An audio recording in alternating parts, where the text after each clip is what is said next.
nuestra bandera.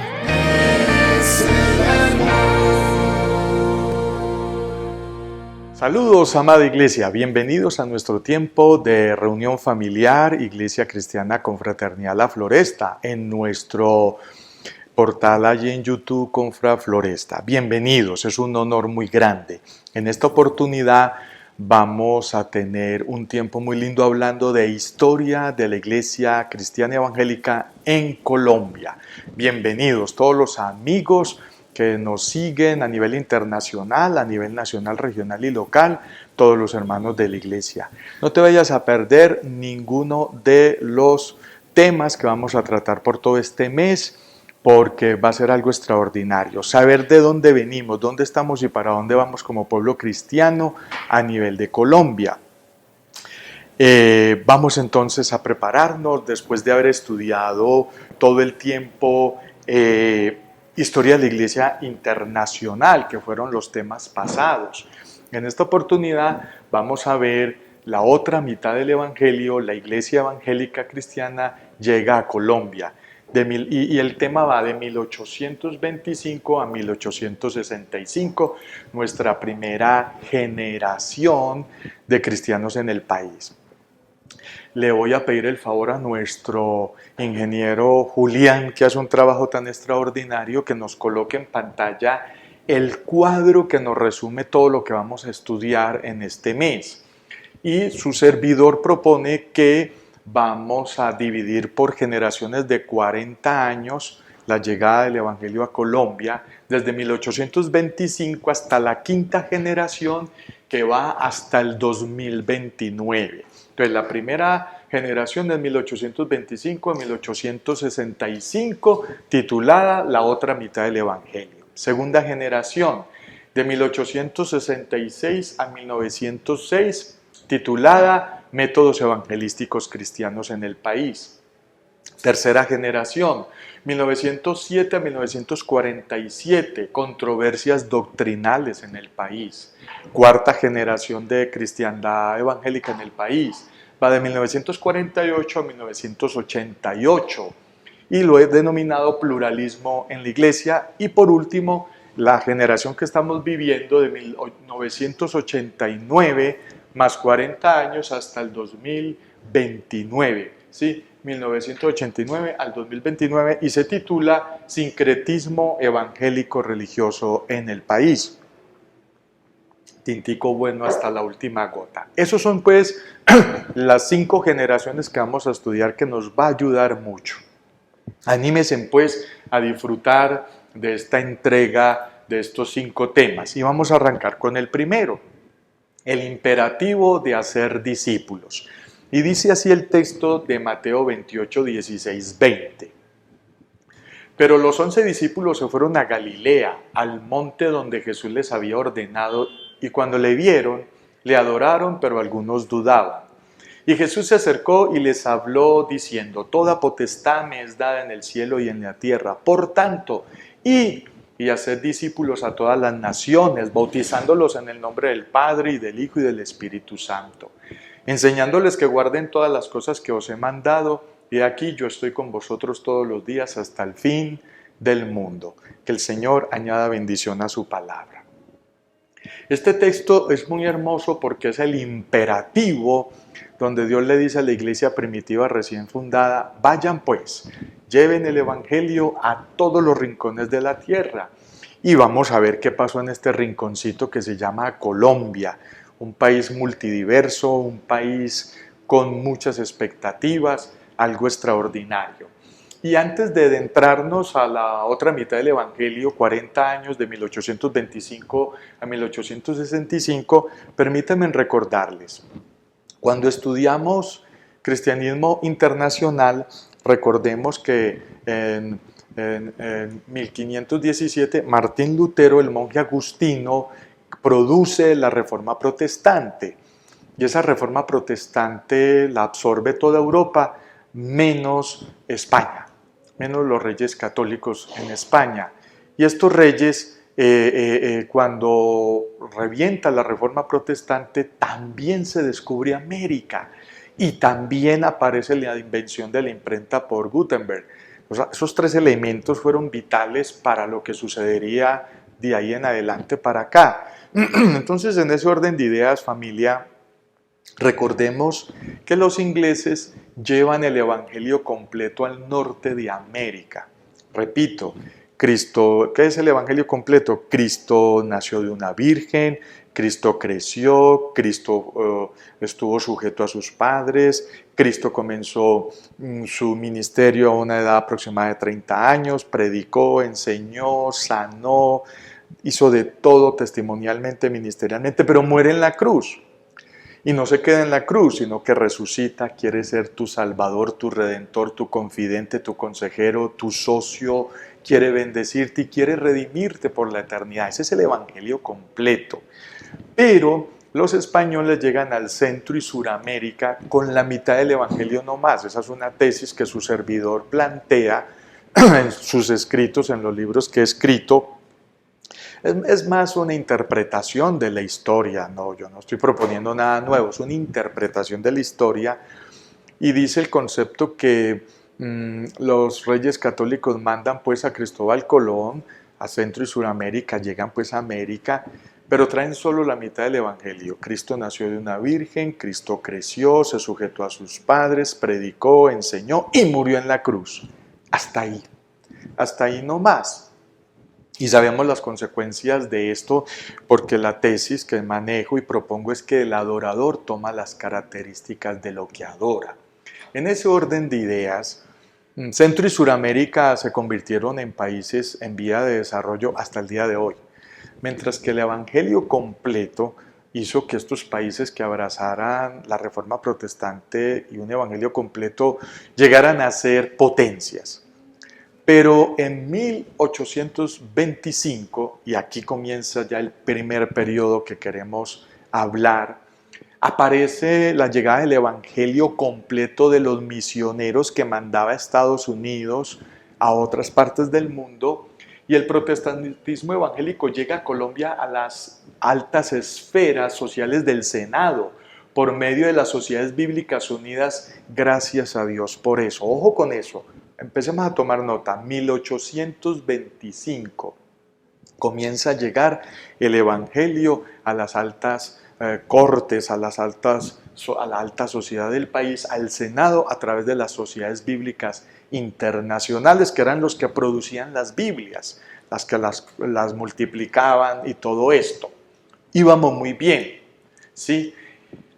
Pero quiero contarles, como para que nos ubiquemos en términos de historia, que Bolívar muere en 1830, el 17 del mes 12, ¿sí? De diciembre, 17 de diciembre, en Santa Marta, a los 5 años que ya había llegado el evangelio a Bogotá. Tremendo, maravilloso, para que nos ubiquemos. Pero lamentablemente a los 5 años de dicha bendición, el misionero Lucas Matthews muere como mártir en el país, generando una nube de temor y escepticismo sobre los protestantes. Este punto es fundamental para lo que sucedió. A los 5 años de haber llegado el evangelio al país completo, dice que Lucas Matthews es un misionero que aparece muerto. Se estudia, se lee y todo lo que se diga son conjeturas. No sabemos qué le pasó, quién lo hizo, con qué intención o qué pasó, pero la realidad es que él muere. Entonces esa historia corre por todo el país y genera y coloca un manto de duda sobre los protestantes que habían llegado a Colombia. El Nuevo Testamento es traído al país en el idioma del español, lo cual es una gran bendición también para estos primeros 40 años. Yo no hablo de todo el cuadro que aparece a un ladito, eso les va a llegar a sus correos y a sus WhatsApp, los que nos lo soliciten. Usted puede profundizar más porque lo que estoy enseñando es historia, yo no estoy inventando nada, es historia escrita por varios autores latinoamericanos y colombianos. Entonces, otro elemento muy bonito en esta primera generación es que llega el Nuevo Testamento en español al país, y uno de los que influenciaron mucho en ese tema fueron los gedeones. Extraordinario, extraordinario.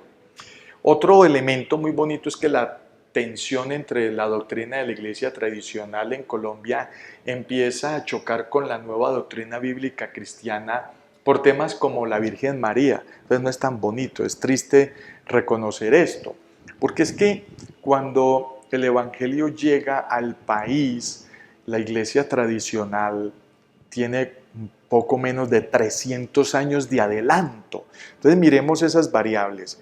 Iglesia Católica ya lleva casi 300 años en el país y llega con la mitad del Evangelio, y llega en 1825 la otra mitad del Evangelio.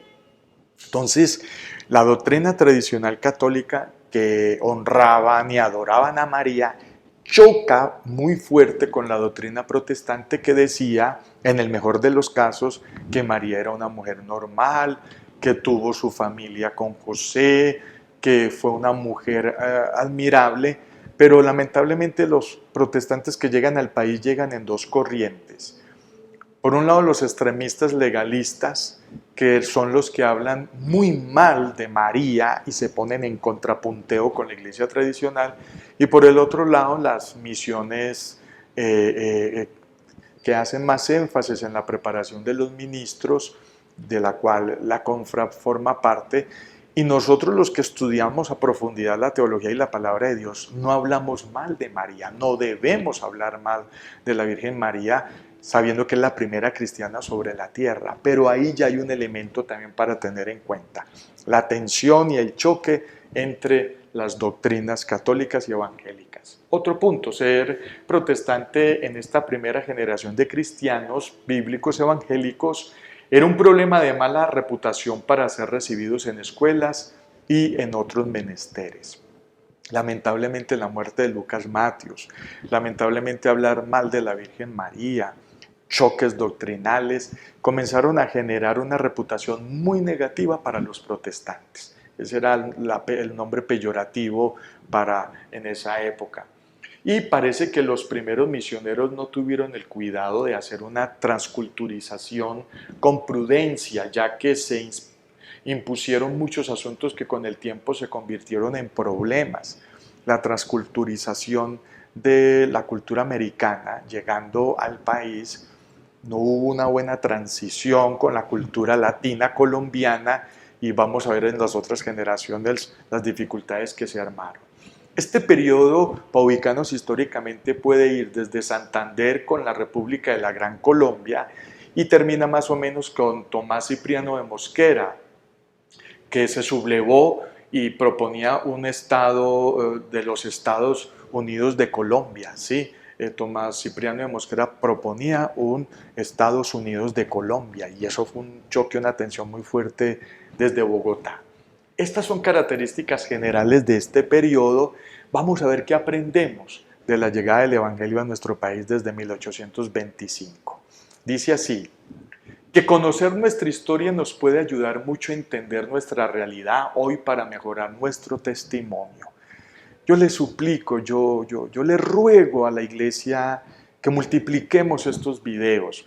Nosotros vamos a hacer la manera, y es más, estos materiales quedan en podcast, en nuestras redes sociales en podcast, y sería muy bueno tener la colección de los 9 temas, de los de atrás de historia internacional, y estos 5 temas que van a ser de la historia de Colombia, para uno escucharlos mientras maneja, mientras escucha en sus audífonos, mientras hace algunas cosas, porque es que una entidad, un individuo, una familia, una iglesia, una persona sin historia es como un ente raro, sin nada, es como flotar en el aire, es como vivir en la luna, flotando.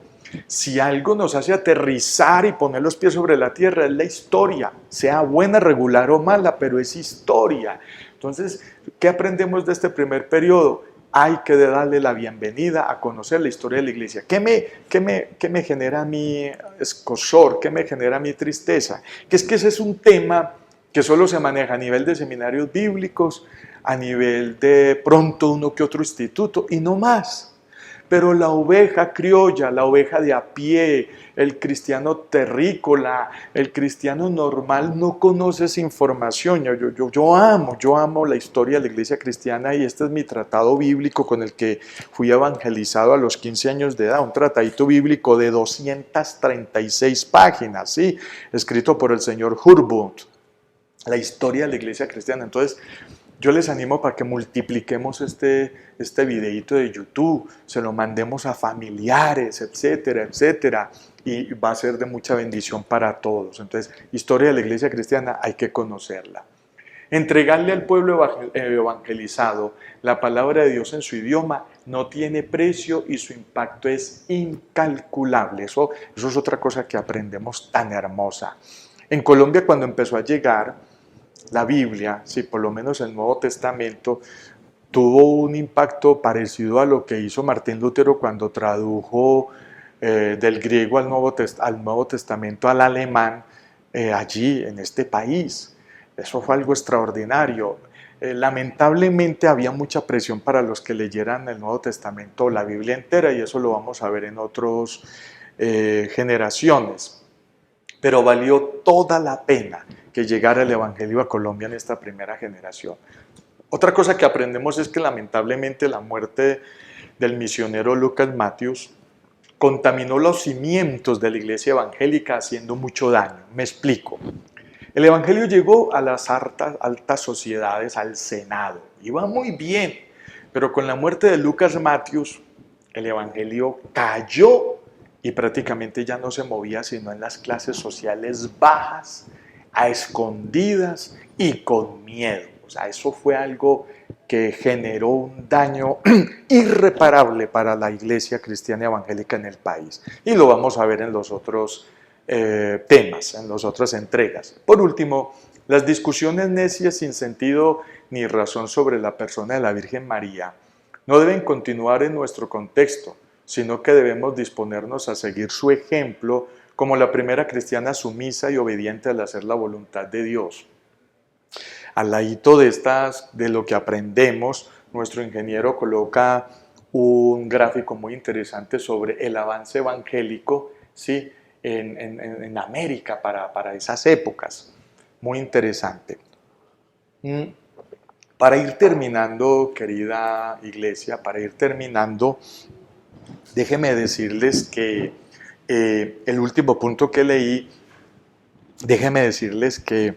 definitivamente uno de los temas que le hizo mucho daño a la historia cristiana evangélica en Colombia fue esos debates, esas riñas, esos encontrones, esos problemas con la Virgen María. La Iglesia Católica llevó a la Virgen María a un pedestal de adoración. Listo. Pero nosotros, como cristianos evangélicos protestantes, no teníamos derecho de perseguir eso, de criticarlo, de hablar. Porque es que el otro extremo es que se hablan pestes de la iglesia de la Virgen María, al punto que hay cristianos que se atreven a afirmar. Imagínese usted que la ramera de Apocalipsis es la Iglesia Católica, ¿sí? Por Dios, eso generó unas tensiones doctrinales que todavía hicieron que el Evangelio no solo quedara por debajo en el país, en estratos bajos, sino todavía más abajo todavía. Esas discusiones sin sentido hicieron que el Evangelio protestante en el país arrancara, pero súper mal. ¿Por qué? Porque los que evangelizaban no tenían entrenamiento, no tenían doctrina profunda, no tenían teología, no tenían historia de la iglesia. ¿Cómo se atreve uno a afirmar que la ramera de Apocalipsis es la iglesia católica? Por Dios. Yo le puedo demostrar ya en este punto, comenzando nuestra charla, que cuando uno lee el contenido de la gran ramera en Apocalipsis, una de las características más fuertes que tiene ese relato es que blasfema contra la Trinidad. Y déjeme decirle, querida iglesia, amigos que me escuchan, ya estoy terminando, si algún grupo religioso se cuida de blasfemar, es la Iglesia Católica. Blasfema más fácil un creyente por ahí de combate sin teología. Si ve, La gran ramera más fácil, dice este humilde servidor desde mi perspectiva, puede ser la nueva era. Otra de las características de ese concepto en Apocalipsis dice que ella fornica con todos los pueblos del mundo, de la tierra. Y eso no pasa con la Iglesia Católica. La Iglesia Católica tiene poder en sí, en bastantes países en el mundo, pero no todo en el mundo, no en todo el mundo. Y para mí la gran ramera de Apocalipsis es la nueva era. La nueva era, el relativismo, ese concepto religioso que te dice, cree en lo que te dé la gana y ven que eres parte de nosotros, así o más clarito. En el transcurso de las otras entregas profundizaremos más del tema. Dejemos pues aquí este punto, este inicio tan espectacular. Gracias a los misioneros que nos trajeron el Evangelio, gracias a esa oportunidad tan hermosa y que Dios nos ayude. 1825, 40 años después, vamos a mirar hasta 1865 y en la próxima entrega miraremos otra generación. Oremos. Señor, gracias. Gracias por poder escuchar tu palabra y comenzar esta nueva serie. Permite que muchos la disfruten y la prueben y la aprendan y la memoricen y empecemos a conocer nuestro pasado. Ayúdanos, Señor, a corregir nuestro presente, a ver si nuestro futuro es más promisorio y mucho mejor. Gracias por cada amigo y amiga que nos escucha. Oramos con la bendición de nuestro Señor Jesucristo, que sea del Padre, del Hijo y del Espíritu Santo. Amén y amén. Dios les bendiga. Gracias por escucharnos.